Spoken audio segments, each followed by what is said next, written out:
Good evening, everybody, and welcome to the third episode of Limerick Junior Soccer Focus with myself, Adrian Finnin, and joined by our ever-reliable co-host, as such, Aidan Ryan, as we preview what's going to be another busy Thursday evening, Aidan, in the Premier Division. We'll start with what is the best tie on paper, anyway, with Ashley and Acadie hosting Crew Park. But just before we go to all the games Thursday and preview those games, we'll maybe revert back to Sunday.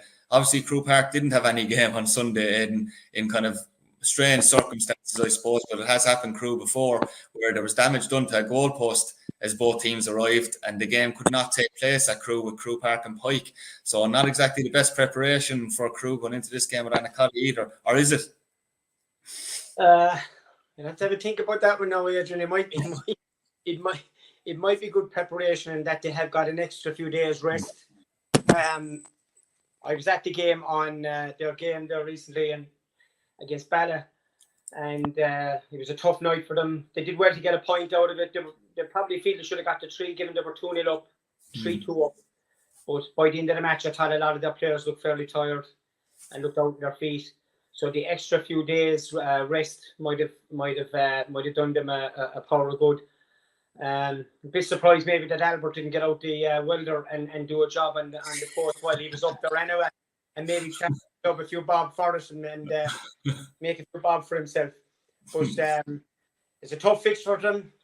Traditionally, Pike and Crew games, very feisty matches. It's a local derby, so a lot riding on that game as well, even though it's early in the season, Adrian.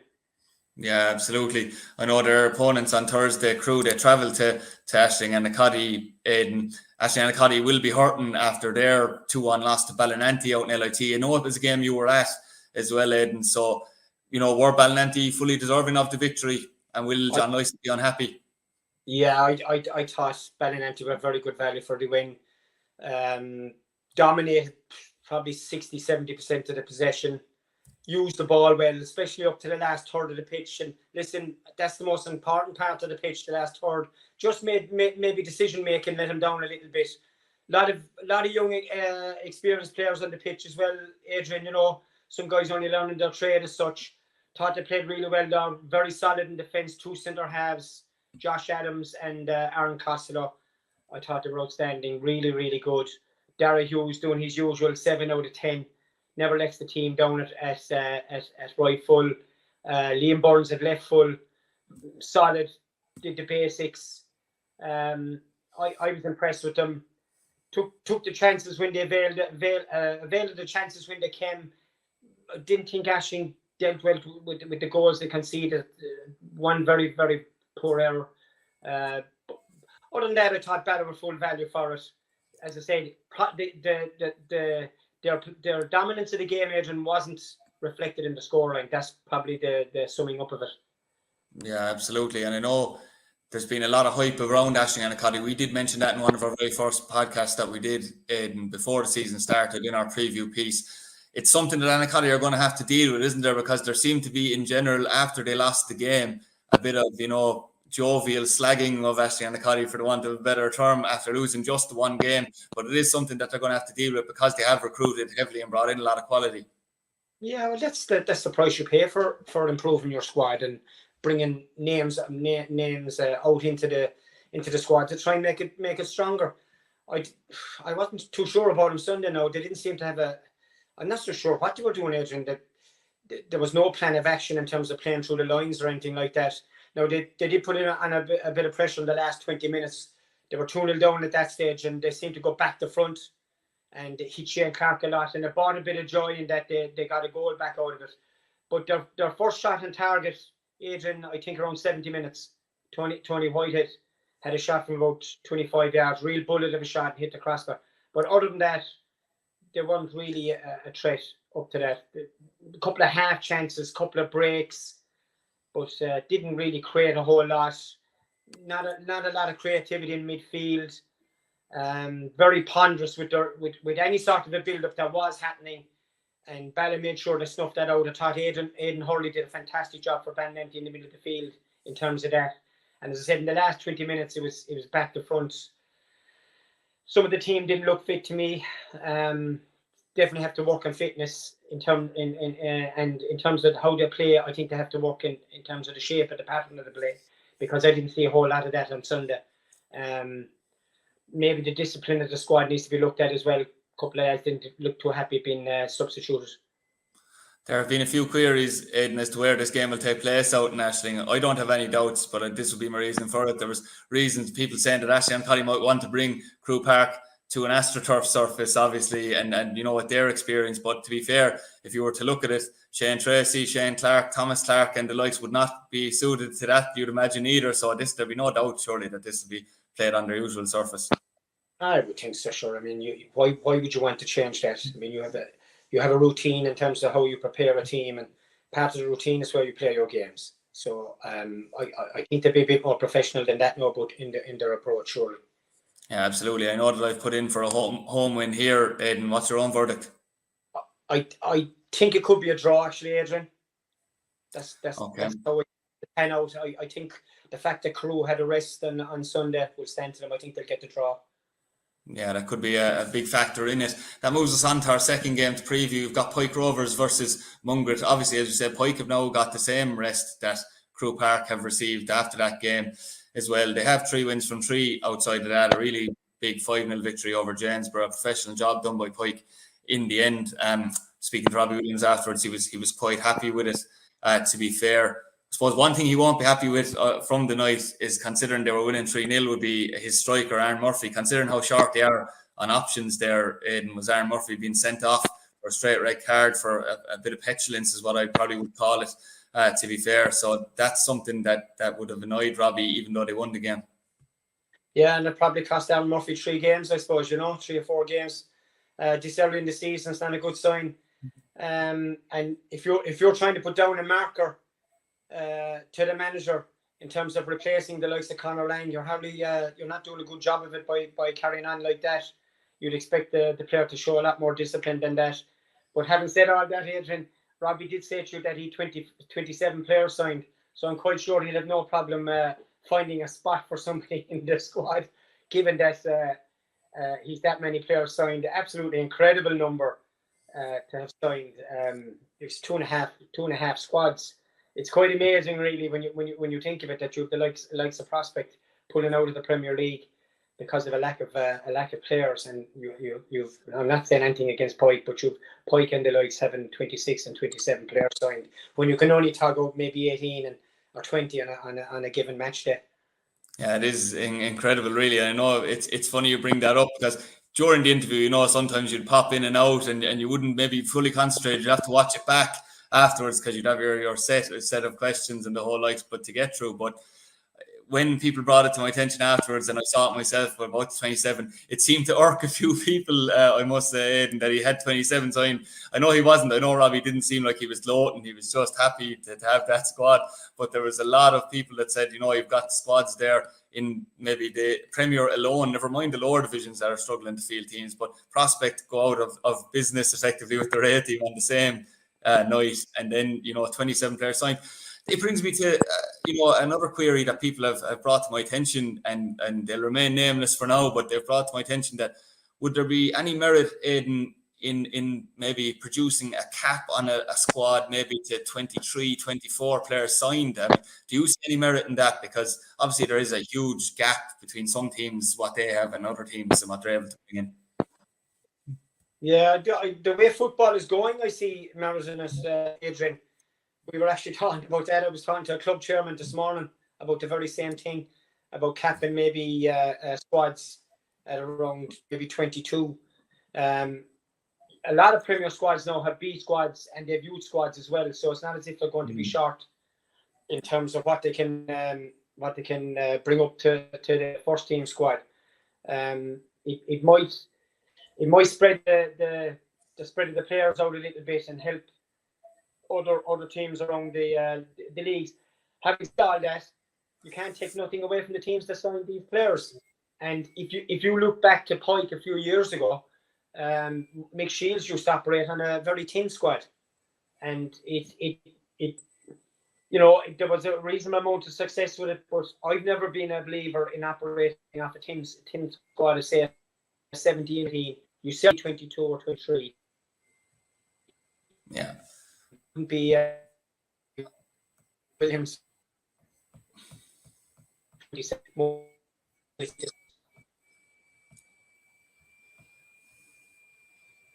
Yeah, absolutely. And I know, Aidan, as well, you have Mungret Regional, who've had a very tough start to their campaign, it's fair to say, when they play.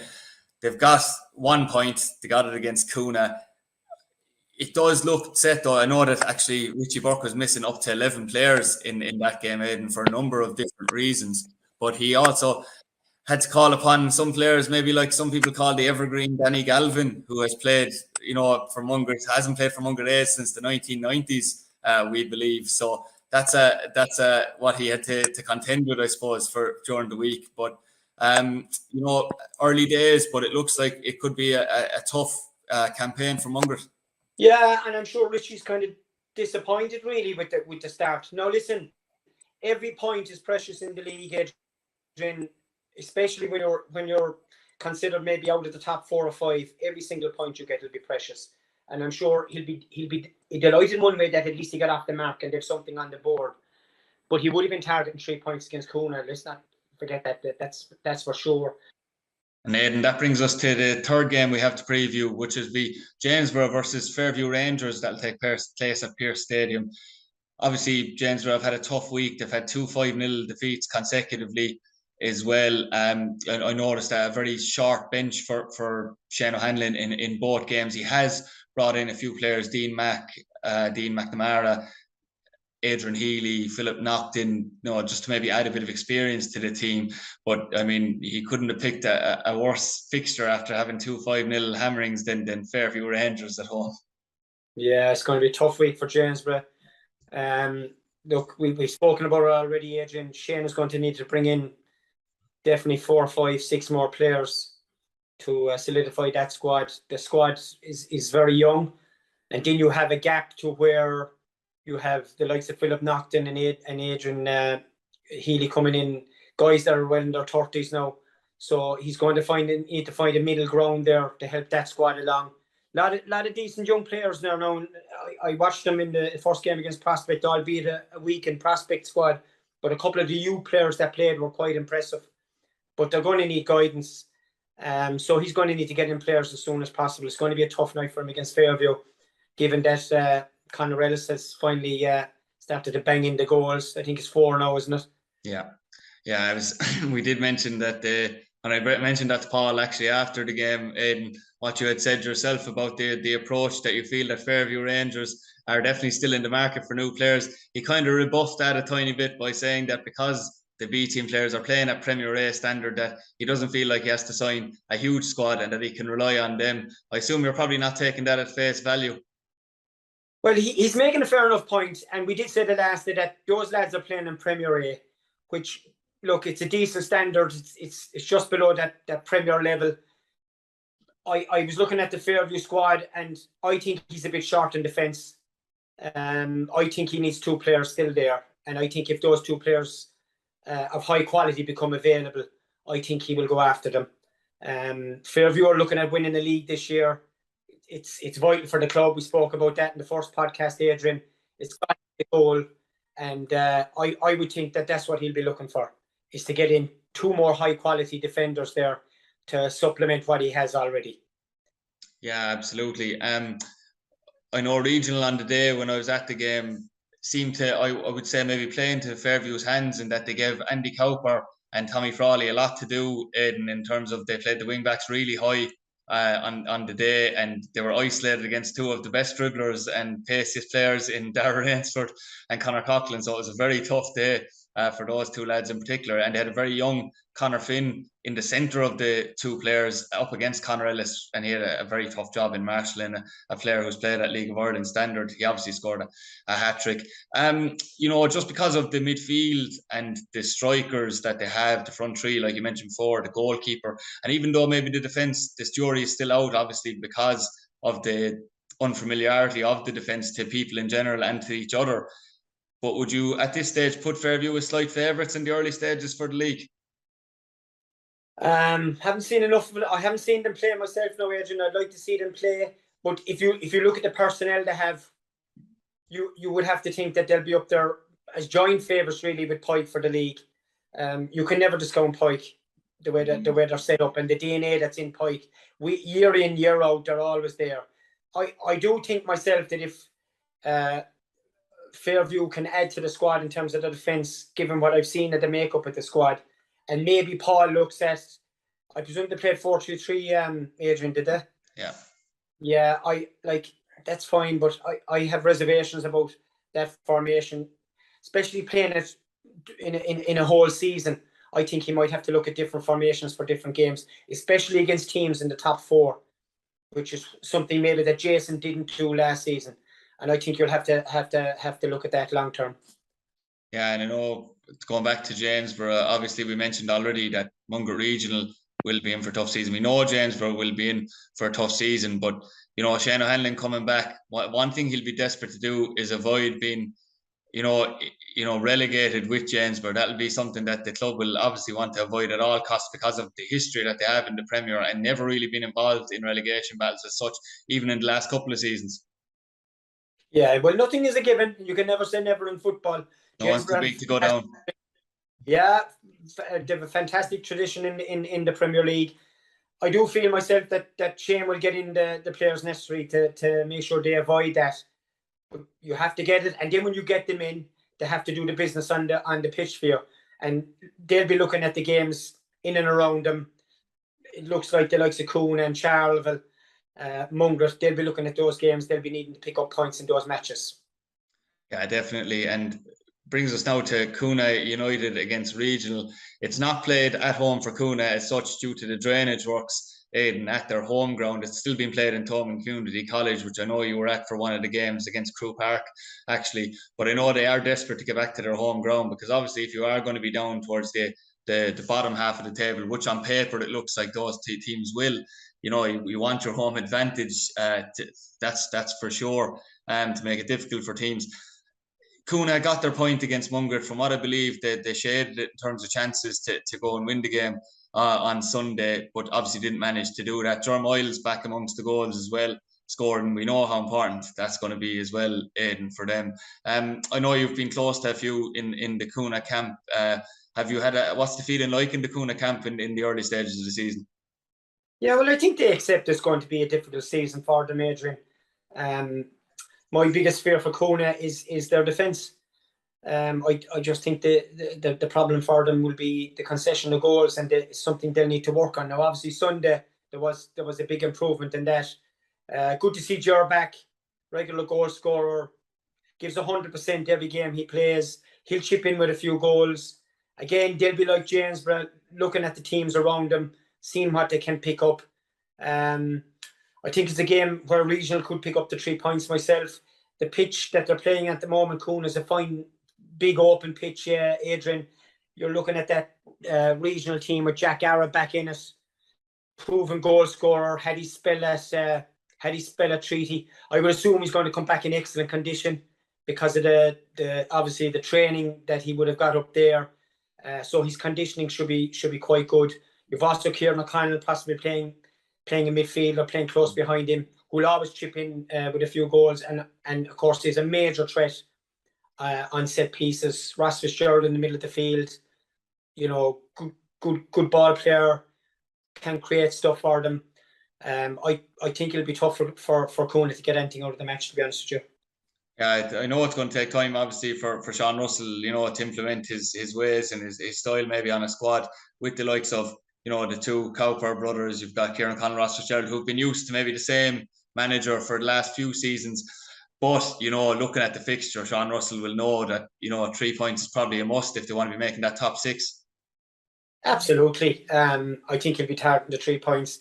And he has brought some young players with him out there, but he's still the fulcrum of a very experienced squad, Adrian. Rob Shire, the two Cowpers, as you said, Kieran O'Connell, Tom Frawley. So they have a good base out there, and they'll give him 100%. There's absolutely no doubt about that. He has a lot of work to do, and as I said before, there is a big difference between managing in Premier A, where he was, and managing in the Premier. But he'll learn quickly, and those experienced players will give him loads of help as well. Yeah, absolutely. I know I've went for a regional win, and judging by what you were saying, you think the same, Ed? Yeah, I think regional will target the 3 points big time here. And there'll also be a major threat from set pieces, Adrian, with the likes of the Tom Frawley, the Copers, Kieran O'Connell, Jack Coona's record, as we have seen, even this early in the season, defending set pieces isn't great. It's something hopefully they'll have worked on, and maybe even last Sunday might have had a bit of joy against Mungret in terms of that, but they'll need to keep a tight ship. Yeah, definitely. And I actually had forgotten, Aidan, to get your prediction for the Janesborough and Fairview game. I'm obviously going for a Fairview win myself. What's your own thoughts? Yeah, I think it'll be a long night for Janesborough. Yeah, and as well, Ballanty aren't in action, Aidan, this week until the weekend. So, just to maybe talk about them a bit more. I know you had reservations, Aidan, at the start because of the maybe lack of an out-and-out striker as such. It's fair to say that Habibin Gabido has started really, really well for Ballinanty. He's managed to get 5 goals. Problem solved? Could be. I'll sit in the fence in it. I will say this now. I've seen him twice. I'm very impressed with him. Love his movement. Really good first touch. 2 very good feet, and he's very quick-footed. He can mix up the game. I thought his discipline. I actually think his discipline has been excellent. He's taken a couple of hefty challenges in a couple of the games. He's got up and got on with it. Worked hard for the team. Needs a bit. I still feel he needs a bit of coaching. But with the likes of Dave Dunphy, Ray McMahon there, I think he'll get a lot of good coaching in terms of how to time his runs, where to play around the box. That goal scoring record already, Adrian, there's nothing wrong with that. At the start of the season to be banging in a few goals. I thought he took his goals very well against Crew Park, and his performance against Ashling on Sunday was really up there. Very impressed with the lad. He has a couple of players around him that are like him in that they're quick feet.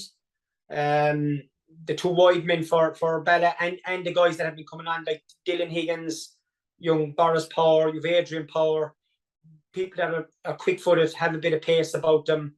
James Fitzgerald. So they think like him, they link like him. I think he'll do well. Listen, as I've said already, if you can find a guy that's going to hit 15 or 20 league goals for you, you have a chance of winning the league. If you're hitting that 20 goal mark in terms of the league, you have a chance of being up there. And he has started really well. And at the other end as well, I know that Ballinanty are waiting on Tomas O'Connor, brother of Paddy O'Connor, to come back into the squad as well. And apparently he had a very good pre-season. So unfortunate that he hasn't appeared yet for the team.